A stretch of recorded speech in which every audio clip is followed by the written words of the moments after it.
Hello, welcome to From the Rook End. Watford have just beaten, hooray hurrah, Middlesbrough away. Final whistle has just gone. My name is Jon, with me is Mike. Hooray hurrah, Cholavas. Happy birthday, Jon. Not a bad present that, is it? Very, very good. 3 points. We saw the game. We're going to go through it. But coming up on the podcast, talk about this. But also, special guest. And by the way, thank you to everyone who had a good go at trying to guess who our former Watford player is going to be. I did say that he was a academy graduate, had played in the playoff final in '99. Thanks to Mike Smart, Pete Fincham, Chris Patterson and Stuart Levy, who all got involved. The answer is Darren Baisley. I spoke to him the other day to talk about an object that I want to put into our 100 objects list. But let's get onto this game, Mike. It was a scrappy game. Yep. Many of the outsiders probably wouldn't say it was good enough to be part of Super Sunday, and it was a bit difficult to watch. Yeah, I don't care what anyone else thinks apart from Watford or, to a lesser degree, Middlesbrough supporters think. It was always going to be, as far as Super Sunday goes, I think probably all the jokes have been made already out on Twitter. But absolutely, what a great result. Clean sheet, first of the season. So that is a huge tick in the box. And really, although I was, you hated watching that with me because I was sort of taking my hat off, put my hat back on, standing up and down, pacing, picking my fingers, doing hot on a cat's in roof because I get nervous towards the end of games. But really, now having had a little sort of 5-10 minutes to digest it, Middlesbrough didn't really create much. Aurelio Gomez had fewer saves than usual to make. So great win, 3 points and an away clean sheet. I think that'll do wonders for the side. In terms of a spectacle, very little. Certainly, as you mentioned, for the purists, not much to enjoy if you're a neutral there, but plenty to get our teeth into from a Watford point of view. But bottom line, really important win. Difficult place to go on a Sunday lunchtime.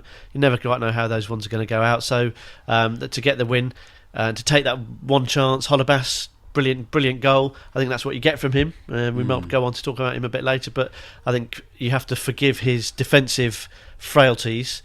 And perhaps his lack of concentration and poor positioning, just those couple of things. It's not important for a Premier League defender. That was a bit harsh on him, but that's what you get with him. You get if you give him that extra bit of space with the ball, which is what Middlesbrough did on the edge of the box. You're going to pay the price because that left foot is capable of doing that, and I think that's why he's been in the team just because of that. I think he can take. I've said all along he's going to take someone by surprise.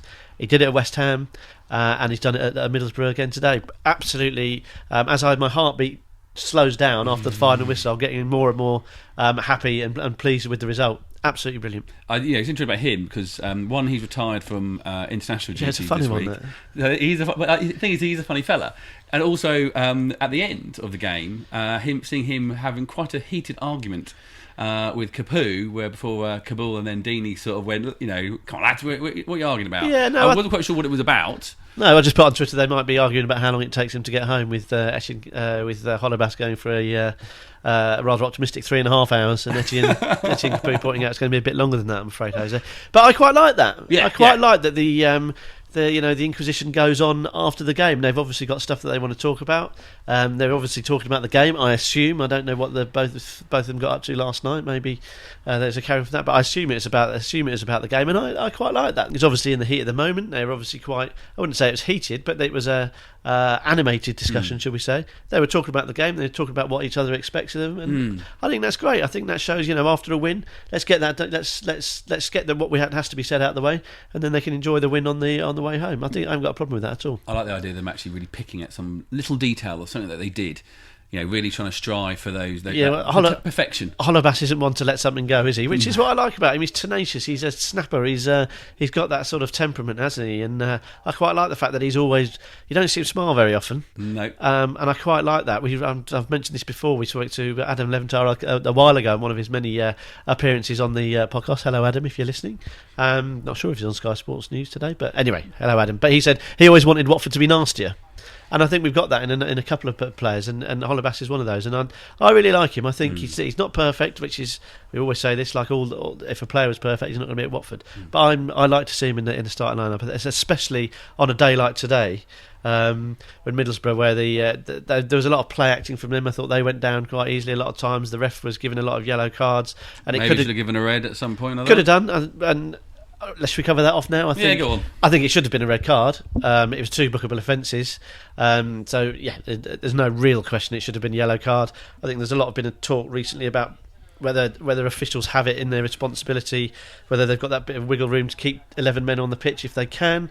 And you made a good point before we started the show that perhaps there was a little bit of half a foul almost from Success before the guy fouled it, which might have saved his bacon in that occasion. Well, there was the trouble is though, and this is where you think it was sort of maybe game management, was Pereira got a foul and he got pulled around almost the same tackle as Success. But he sort of did fall over because he's a slightly lighter fella than Success. But Success had done a little bit of a barge just before it, and then they'd sort of clashed. And I can sort of see why referees do have a problem when it comes to almost, like they say, the same foul being given a yellow or not being given a yellow. But I do think, it was a little bit of game management from the referee, and I do sort of think there were some occasions where he was trying to make up for it. But the minute those 2 players who had yellow cards went off, it's like going, that's a little bit of leeway that he gave those players. Let's be completely clear, it was a second bookable and it should have been a red card. But having said that, at the time, I think it wasn't necessarily the worst thing for Watford, because 10 men are difficult to play against, and I know no people will argue against that, but we've seen it time and time after again. When you're playing against 10 men, they're difficult to break down. And at the time, I thought Middlesbrough might go into their shells a little bit and make it even more difficult than it was for us. That said, the way the rest of the game panned out, I thought Middlesbrough were quite poor. Attacking, they didn't really show anything. Their delivery was pretty feeble, really. So I think if they had gone down to 10 men, I think we would have punished them, especially the way that Isaac Success was getting a bit of success going forward. It's going to happen. It's going to happen. Yeah. At the time, I thought it wasn't a bad thing. Should have been a red, but having had time to review it, I think we'd have gone on to win comfortably if they'd been down to 10. But there you go. That's what happens in these games, isn't it? The interesting start of the day was seeing the team news and seeing Isaac's success starting and Igalo not. Something we've been crying out for. At least some people crying out for it in a really negative way. Some people crying out for it just to see something different, see what this boy, this wonder kid. Well, I think we're falling into the trap again of saying one camp this, one camp that. Yeah. If the conversation has been yes, who should start, Igalo and I think we don't want to be that sort of modern day football fan or politician or anyone that argues anything these days. If it's either that or that, and one's right and one's wrong, that's not the case at all. And it's a discussion about which one of those guys should be starting. There's reasons for both of them to start. I think it was becoming increasingly difficult not to argue that Success deserved his chance to start more than Igalo didn't deserve his place in the team. Success came in and he did well. He did really, really well. You know what you're going to get from him. We've seen it in short bursts. The question was, how's he going to contribute to the team over a 90-minute period?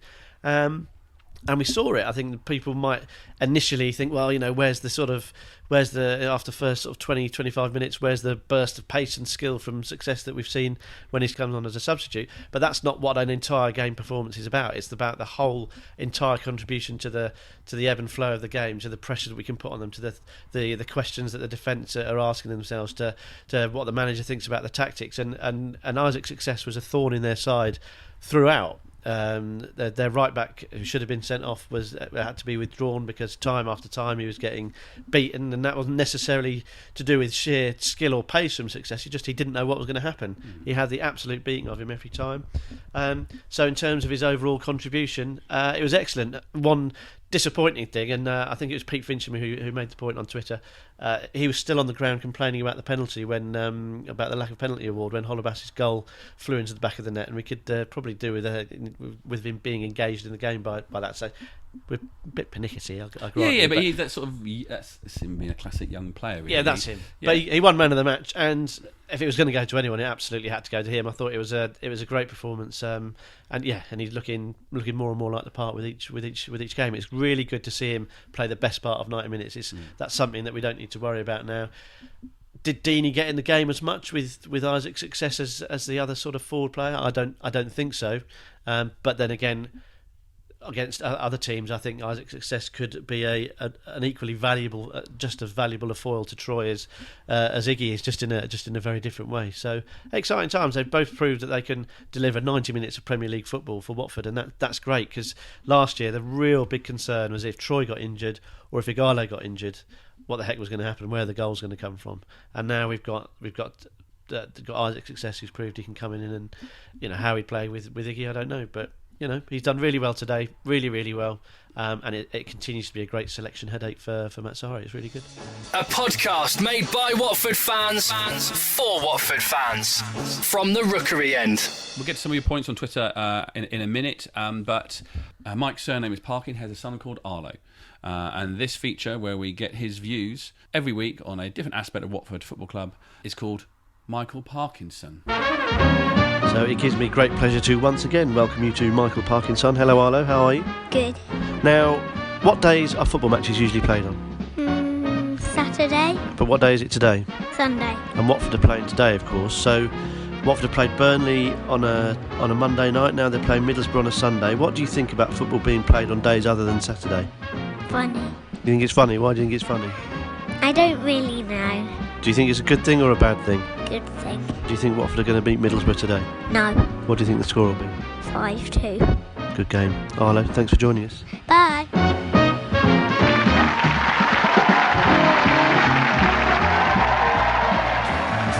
We're the Orns, you're the Orns. Come on, you Orns!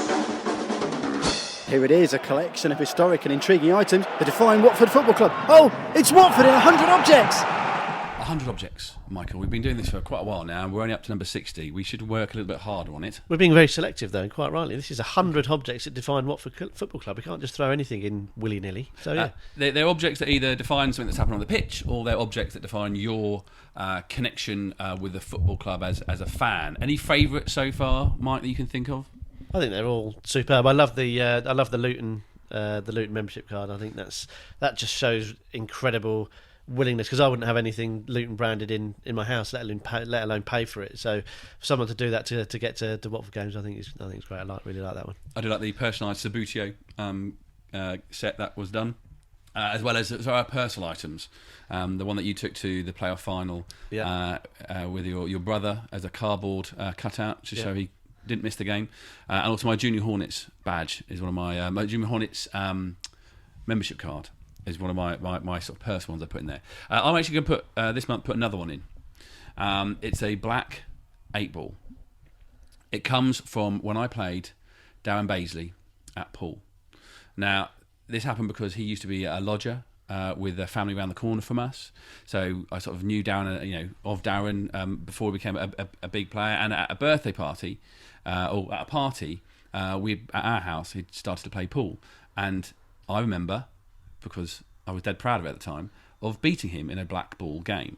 Now, Darren has been living out in New Zealand for the last 11 years. I tried to get in touch with him just to prove, because I've told you the story before, Mike. Yeah? You have, once or twice, John, yes. And you don't 100% believe me, do you? Absolutely not. Right. So I want to try and prove to see if Darren did remember what happened. And I got in touch, and I spoke to him last week. He was over in America with the New Zealand first team, men's team, who had played Mexico and then the United States, part of International Week. He's normally in charge of the under-20s team. And first of all, find out about the game, but also talk to him about his time at Watford, coming through the ranks, and that final game he played at Wembley to get us promoted to the Premier League under Graham Taylor. But he did need reminding. Tell me about this game of pool, I don't remember that. I remember you dressed as I think it was either Mexican or a cowboy. So that sounds dodgy already. We were playing a game of pool, and we played several, and I think you beat me every single time, apart from one game that got to black ball.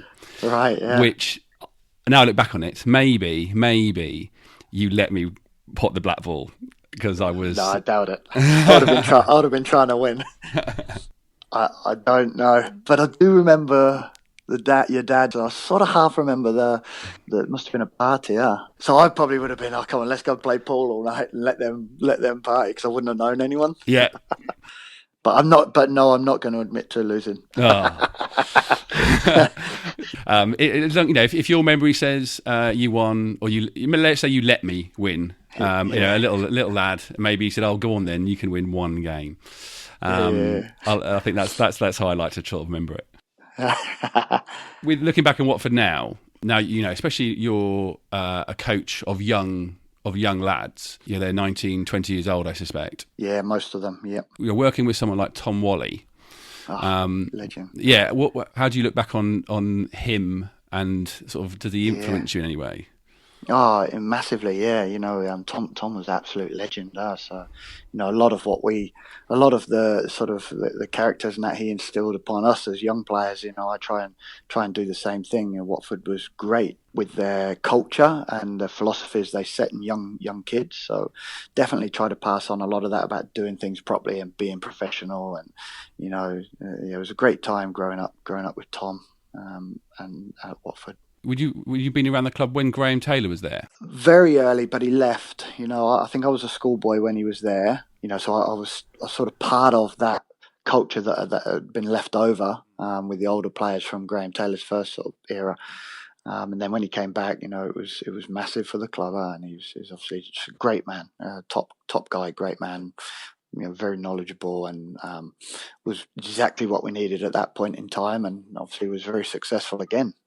Yeah, it was amazing time. Because you were a Watford player during not the best of times, but actually now we look back, one of the quite a well-loved time, because it was almost like, that's what true Watford was. In some ways under Graham we were punching above our weight, but the level sort of we were playing at. How did as an older man now looking back on it, how did it feel being around the club, in that sort of mid late 90s? Yeah, you're right. We had a few years where it was struggle. We had a lot of managers and coaches come and go and come in. Lots of different players came and went, and it didn't quite have the attraction that Watford has now of bringing in all these top foreign players and that. So yeah, we had a few tough times, but I look back really fondly as where I grew up. I was 14 when I joined the club and did my apprenticeship there, YTS as it was, with the youth team and Tom, and Kenny Jackett was a youth team coach, and then he obviously moved on as well. Made a lot of friends. Still keep in touch with some of the players, still best mates with Gary Porter and Nigel Gibbs and Hesson Thaler. Some of those older guys, Richard Johnson and Robert Page, still keep in touch with those guys. So, yeah, it was great times. There were some tough ones, but when you look back, you go, well, that was part of it. You had to fight, and eventually we got that bit of success. A couple of times we went back-to-back promotions, so we had some good times as well. I look back very fondly, and it's a great club. Still follow them now. Is there I know this? Let's go for the darkest time. Or maybe the darkest game that you played in, but then actually the best game that you played in. Well, probably the worst time. I was a young kid. I think I was 19, coming through, and Kenny was in charge now, and I broke in to the first team, and I'd played for England under 21s in out of season, and came back at the start of the season. Had a good pre-season there, and then I'm not sure if you remember. I can't remember what year it was, but we were playing Luton away. It's obviously a big game. So yeah, Luton away, and it was about 25 minutes in, and I went in for a challenge with Kerry Dixon at the time, and I remember falling over and twisted my knee, and had to go off injured, and actually tore my ligament in my right knee.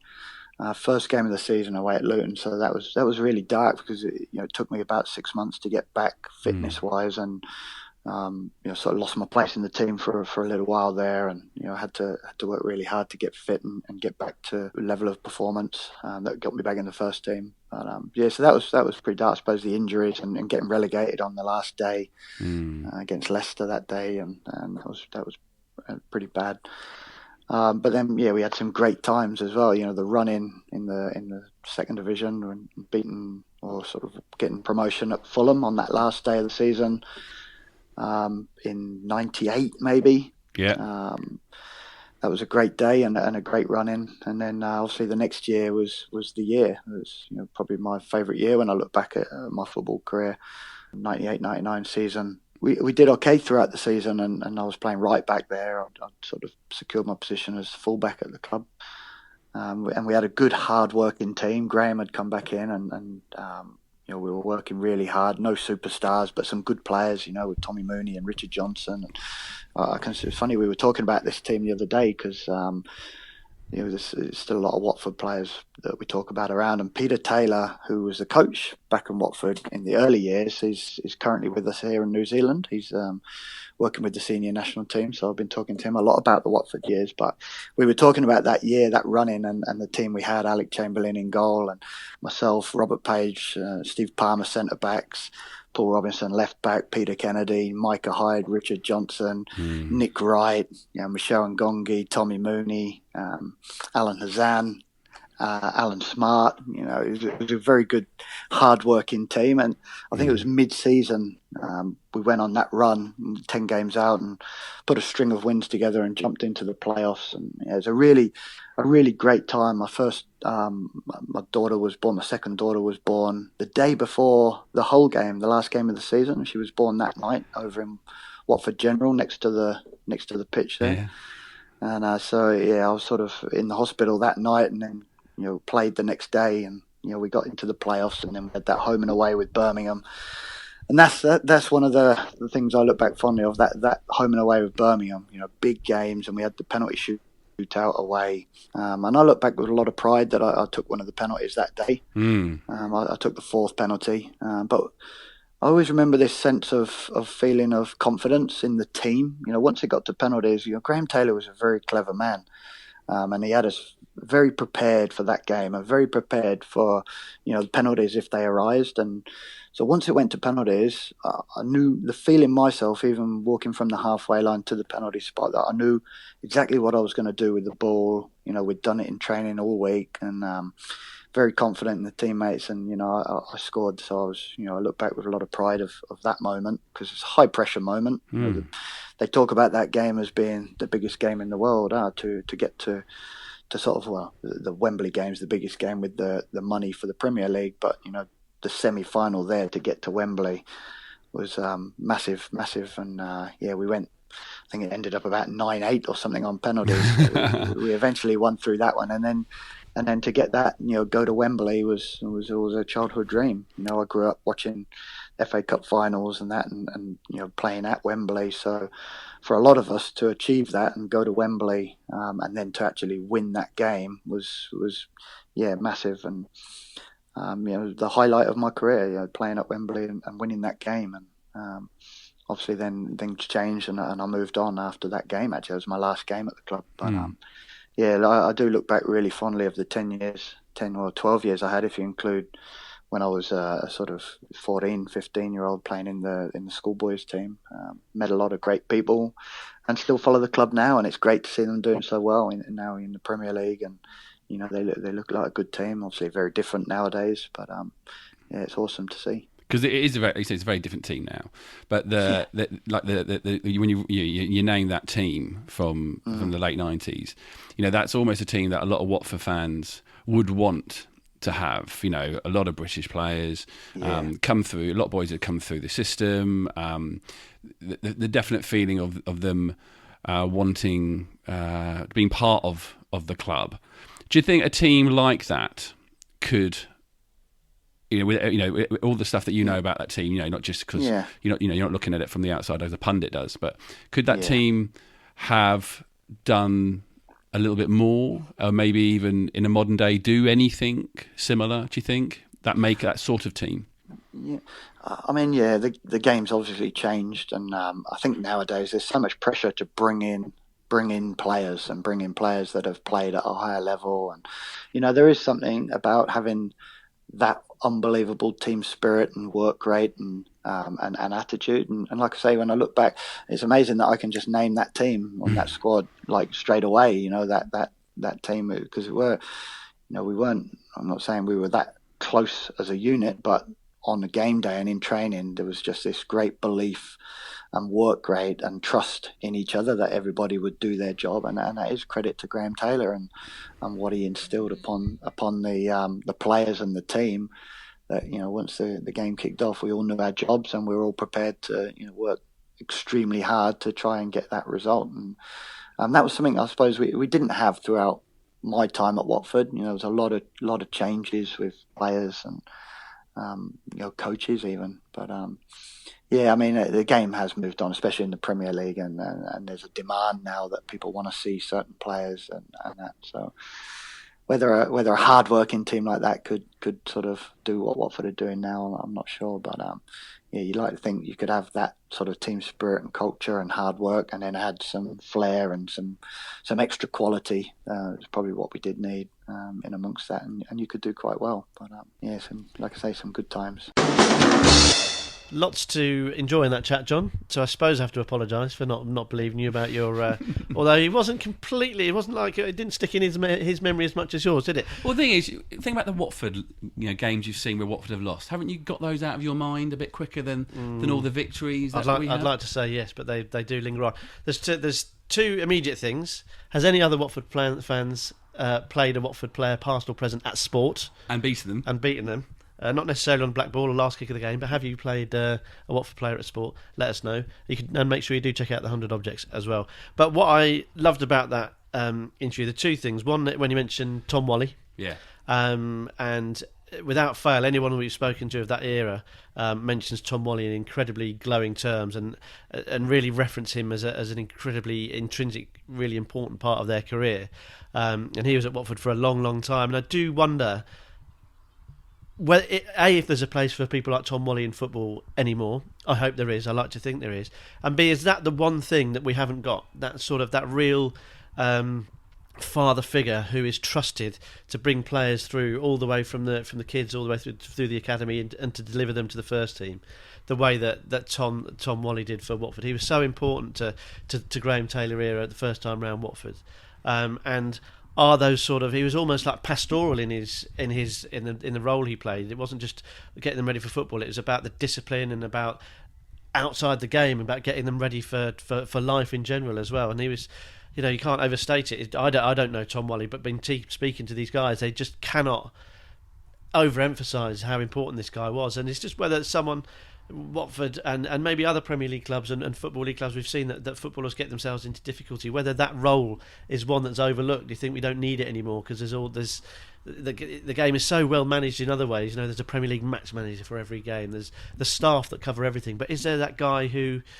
and I guess you might argue it's the role of the agent these days to play that sort of almost father figure?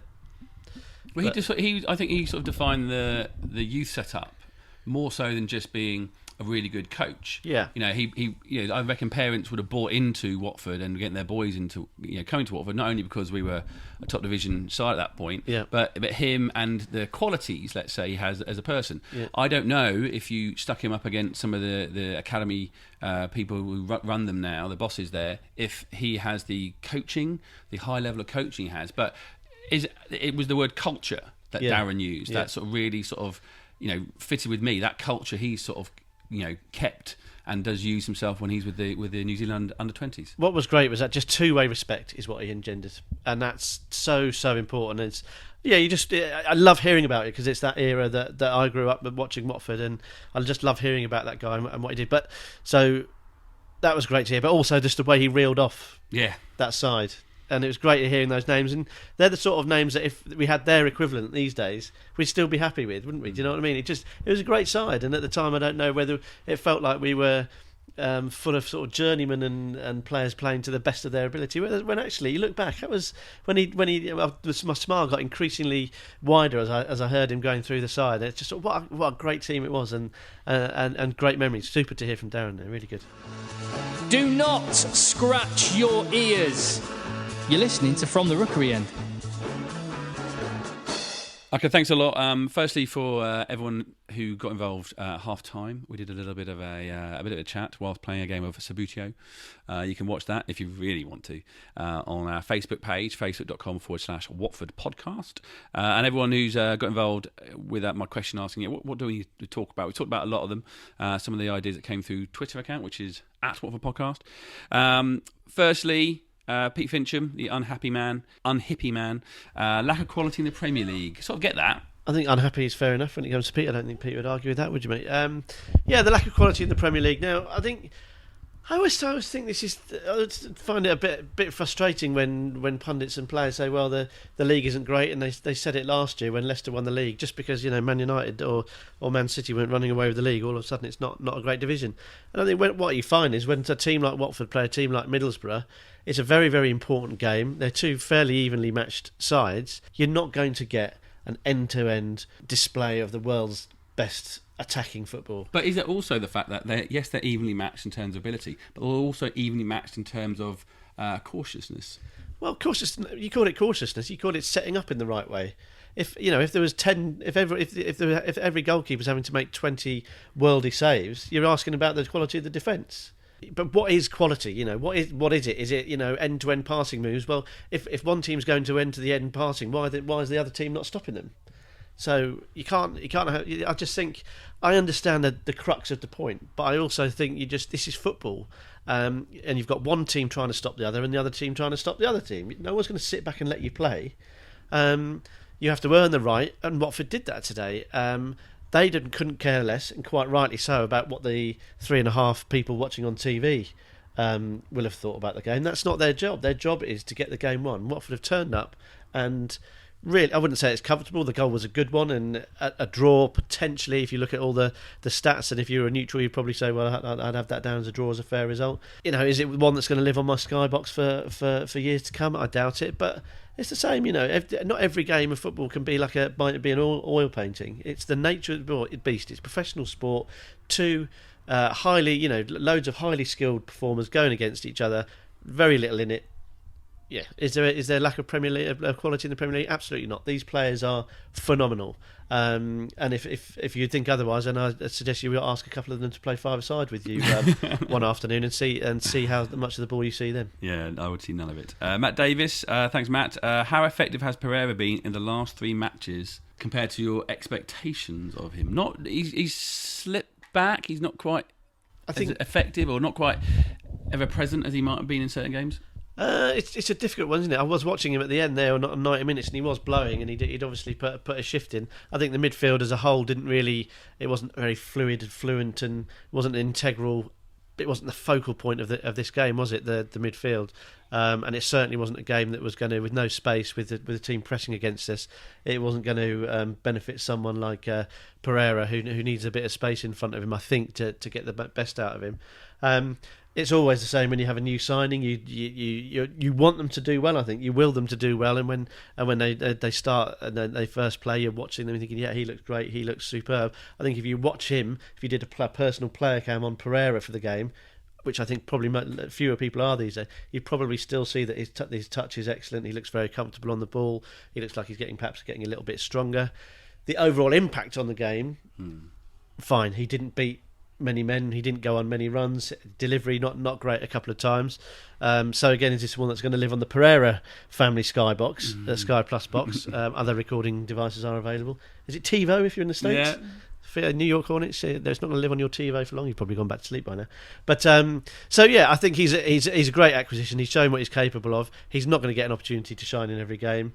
I think some of the replies on that were suggesting that he steps up against the better opposition. The reason for that might be that they aren't pressing so much, they're not crowding the midfield so much. He's getting more time and space to run, maybe sort of box to box unchallenged. But then I would say, has the contribution been, because it's great striding from one end of the pitch to the other with the ball under control, looks good, and that'll stick in the memory. But in terms of actually what he's delivered, what his impact is, whether that's been reduced, I don't know. He certainly hasn't caught the eye as much, but I think Watford are definitely a better team with him in it. Paul Smith, it's sort of someone we've already talked about in the podcast, and we've talked about on the previous podcast. How wrong was Flores over Cholavas and Barami? And the answer is, you want to say massively, because the impact that they have made this season so far certainly outweighs what they would have done last year. That said, but they are, and especially what you've seen Barami say in the past, I think they definitely clashed in terms of personality, not in terms of their footballing ability. Well, and that's why they were left out of the team, not necessarily because of their ability. I think Cholavas and Flores they certainly clashed, but I'd also think he's not a very Flores defender, is he? Because we spoke about it earlier. His positional sense, he can be slow to get back sometimes, and we all know how Kike wanted to play the game. He wanted to be solid at the back and not concede many. So I can imagine to see Cholavas rocketing up down or tanking down the wing, as well as the commentator said on Sky today, which sounded amusing. To see him gallivanting off and then not coming back as quickly to get into position probably would have upset Kike a little bit. So I kind of understand where he was coming from. But yeah, that said, I think his attacking ability, he's got 2 goals this season. So yeah, I think, and we've talked almost ad nauseum on the podcast about Barami. He's still not a lot of people's cup of tea, but I think the work he does is absolutely invaluable. He's a sort of upgrade on Ben Watson, quite frankly.